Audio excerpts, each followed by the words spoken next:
These days, it can be hard to find an independent doctor who works outside of one of the major hospital systems.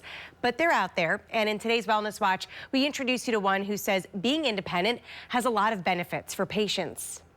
Dr. Justin Maroney says he lives the best of both worlds when it comes to being an interventional cardiologist. He spends much of his time operating and much of his time getting to know his patients. With hospital-employed physicians, it's often, well, you're going to do procedures 4 days a week, and then your fifth day of the week, you're going to see your follow-ups of those procedures.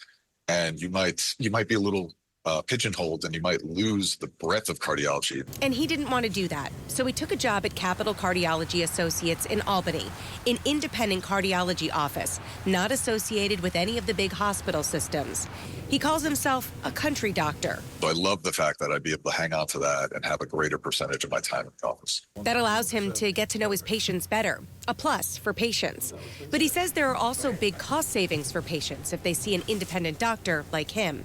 Medicare reimbursements are fragmented, and reimbursements for hospitals or physicians employed by hospitals are higher than independent physicians. Higher reimbursements generally lead to higher bills, so he says the result is that independent practices are the least expensive option. That said, larger hospitals do then have the money to buy the latest and greatest technology, and smaller offices typically don't.